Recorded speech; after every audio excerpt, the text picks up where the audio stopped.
O nosso auxílio e proteção estão no nome do Senhor, que fez o céu e a terra. Irmãos, nesses dias no Café Católico, nós estamos conversando sobre a sexualidade humana como um dom de Deus. Esse é o terceiro de uma série de 4 podcasts sobre esse assunto. Eu queria colocar 3 marcos para que a gente, nessa fase aqui da nossa caminhada, a gente tenha claro. O primeiro é que a gente não tem a pretensão de encerrar aqui, em 4 áudios de 15, 18 minutos cada um assunto tão complexo. Sim, é um assunto extenso e há complexidade. Como há complexidade em qualquer assunto que nos é caro, que é importante para a existência humana. O segundo é que nós vivemos numa sociedade que o Papa Bento XVI, o Papa Emérito Bento XVI, identificava com os traços de uma ditadura do relativismo. É que se relativiza tudo.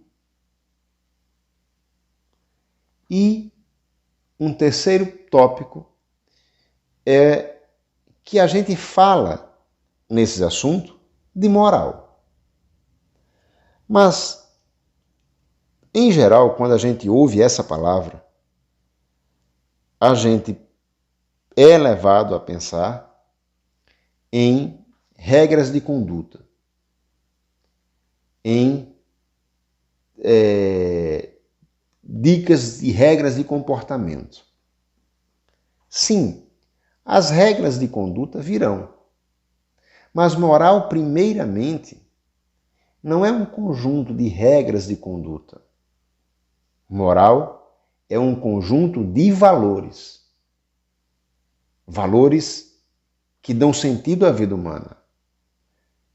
Quando a gente fala de moral, a gente fala, por exemplo, de honestidade. A gente fala do valor da vida humana.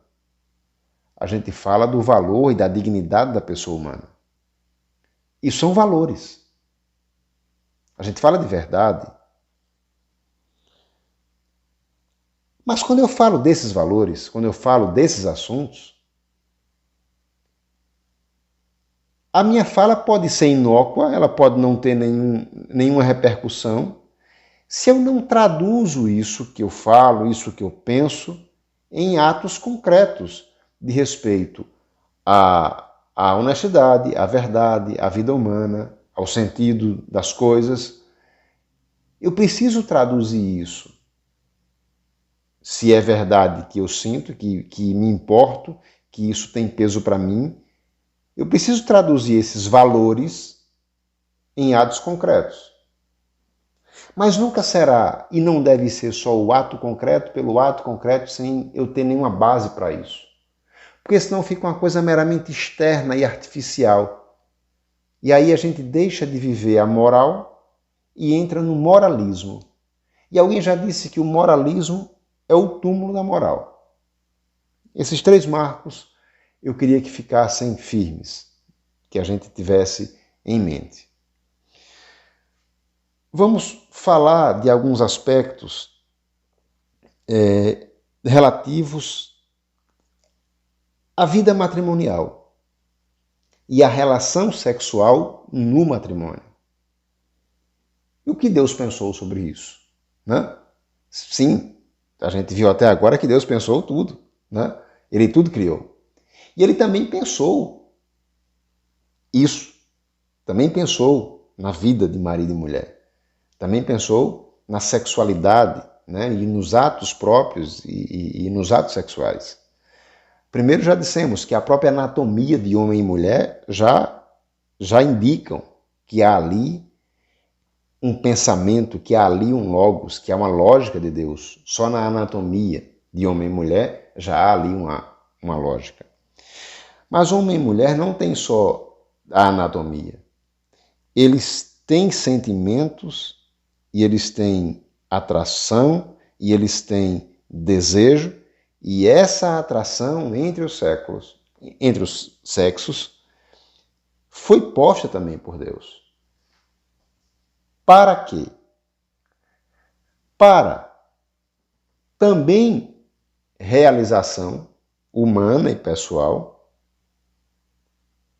para a realização do outro e para a geração da prole. Lá atrás, em Gênesis, o Deus que disse que não é bom que o homem estivesse só, que não era bom que o homem estivesse só, que cria para o homem um auxílio necessário.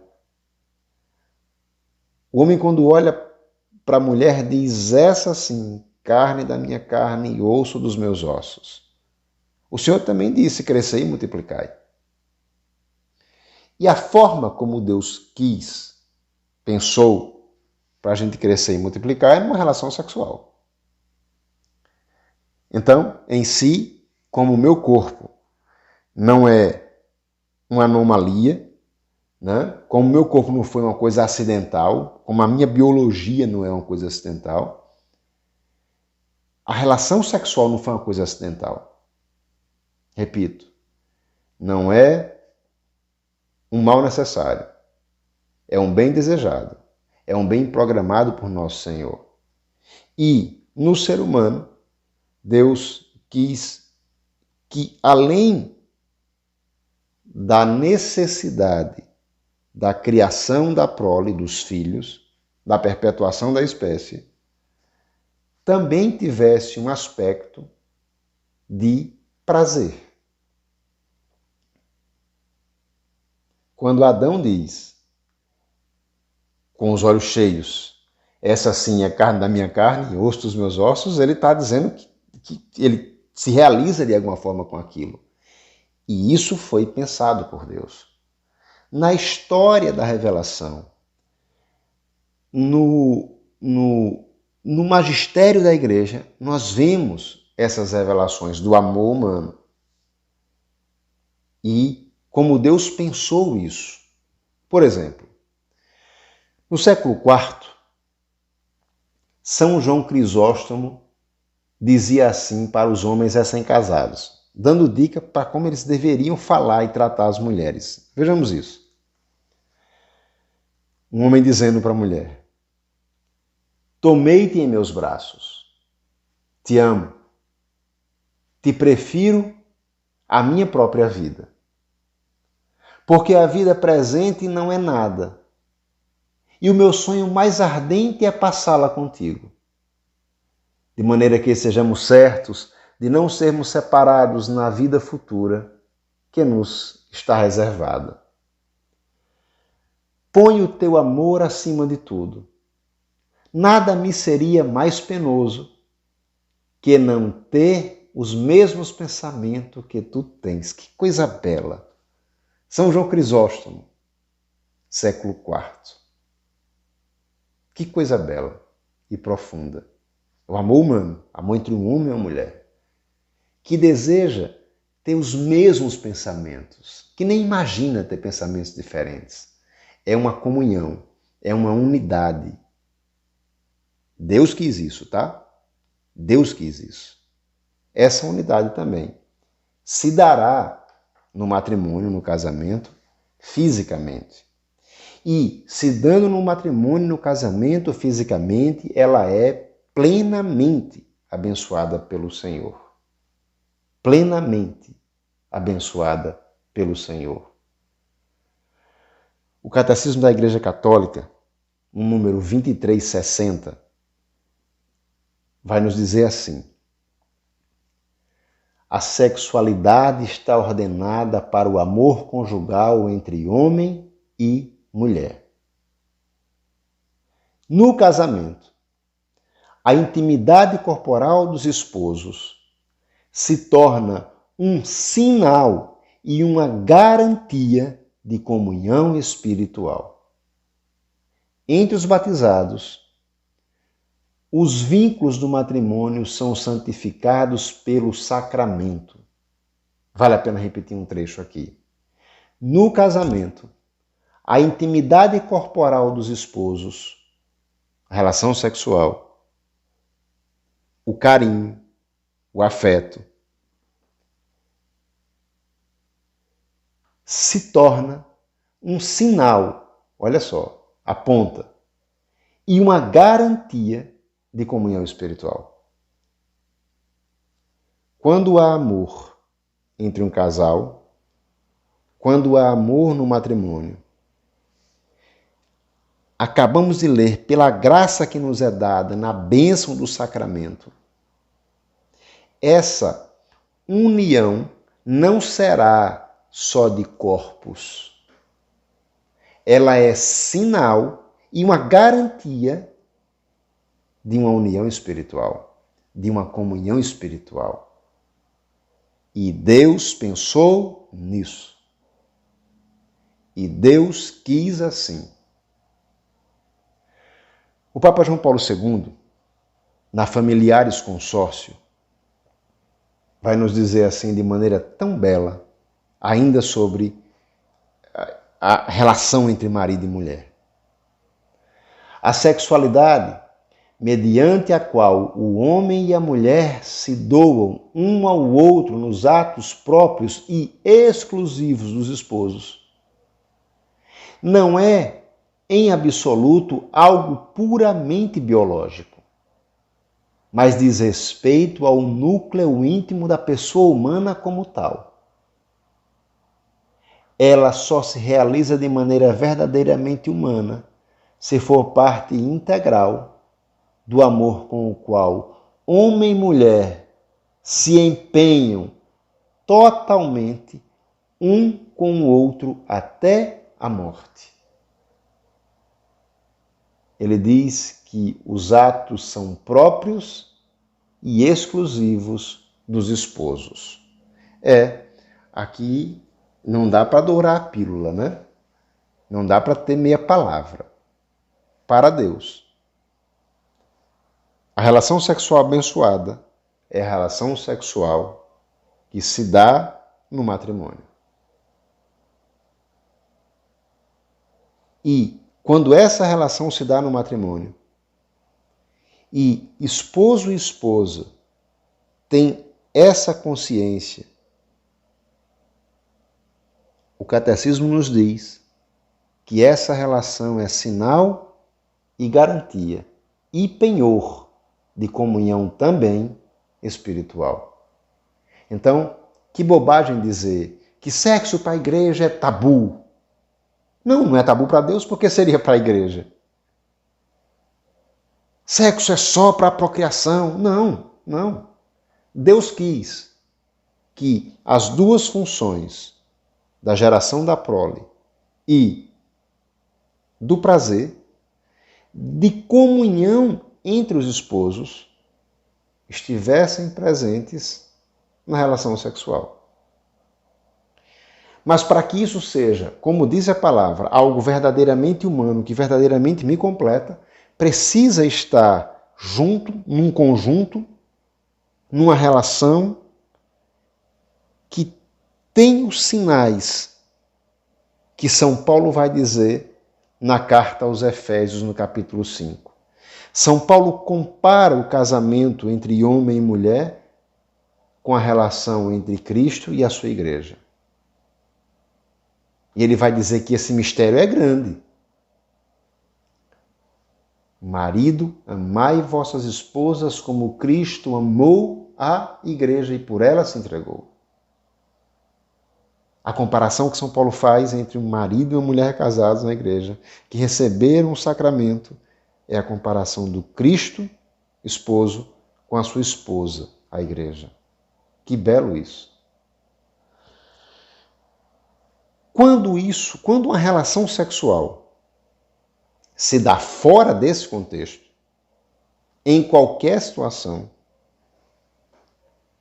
ela não tem a bênção de Deus por completo. Ela não tem a garantia da felicidade, como o Papa João Paulo II acabou de dizer, de ser um ato que é propriamente humano e que coisa bela isso, sinal e penhor, sinal e garantia de comunhão espiritual entre os esposos e entre eles e nosso Senhor.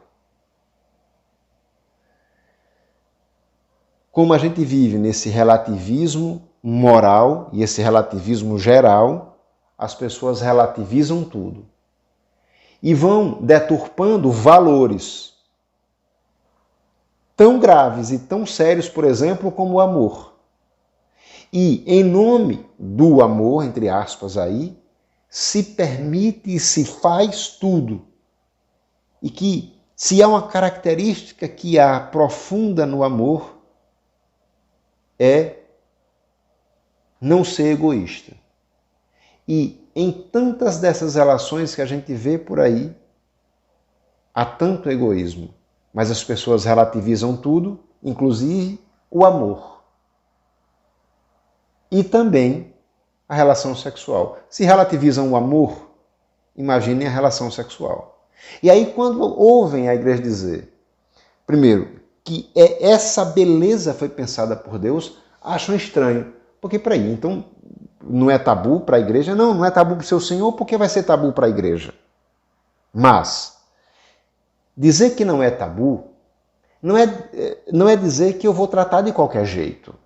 Não, porque a minha sexualidade diz respeito, como já vimos, à minha integridade enquanto pessoa. E nós somos chamados a viver a nossa sexualidade de maneira íntegra, de maneira inteira, e isso tem um nome que se chama castidade. Cada um de acordo com o seu estado de vida. O celibatário, o viúvo, o solteiro, o casado.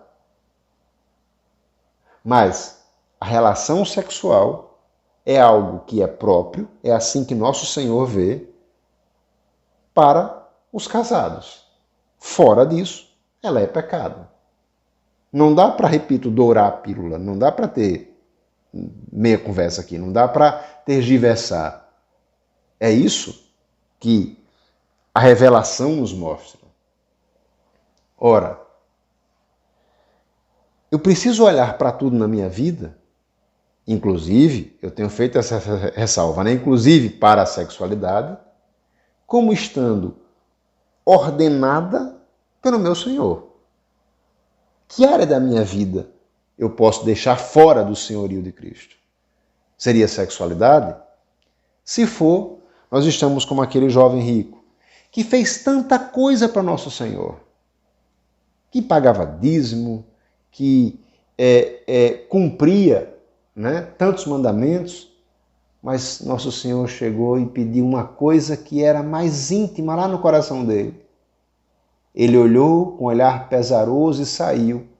O Evangelho diz que ele saiu porque era possuidor ainda de muitos bens. Se nós não queremos submeter a nossa sexualidade ao senhorio do Senhor, nós saímos como aquele jovem rico, possuidor de muitos bens, e queremos tomar para nós, do nosso jeito, aquilo que deveria ser vivido do jeito do Senhor. E vivendo nossa sexualidade do jeito do Senhor, nós seremos verdadeiramente felizes, realizados, inteiros e íntegros, porque o que Ele pensou para nós é algo belo, é algo profundo, é algo que nos realiza como pessoa, é algo que realiza a outra pessoa, é algo que quando a gente vive na graça de Deus, isso é, olha só, sinal e penhor, sinal e garantia também de uma comunhão espiritual entre esposos e de uma comunhão espiritual dos esposos com o Senhor. Por que é importante ver isso? Porque quantas vezes marido e mulher casados na igreja, quantas vezes marido e mulher que têm o sacramento do matrimônio, não vivem de maneira plena a sua sexualidade por não entender o que Deus pensou, por achar que estão transgredindo qualquer regra. Não. Eu encerro aqui com uma palavra do Papa Pio XII, em 1951, em outubro de 1951. o Papa Pio XII disse assim: o próprio Criador, quando estabeleceu nesta função da geração dos filhos, que os esposos sentissem prazer e satisfação no corpo, do corpo e do espírito, é porque o Senhor queria que eles vivessem essa realidade. É isso que o Papa vai dizer. Portanto, os esposos nada fazem de mal em procurar este prazer e gozá-lo. Eles aceitam o que o Criador lhes destinou. Deus quis isso. Então, que marido e mulher que estão sob o sacramento do matrimônio possam em Deus viver com plenitude, com graça, aquilo, como diz o Papa Pio XII, em 1951, que o Criador destinou a eles. Também, na vida sexual, a alegria, também o prazer. E aí cumprir também, nessa área, a vontade de Deus. Louvado seja nosso Senhor Jesus Cristo. Para sempre seja louvado.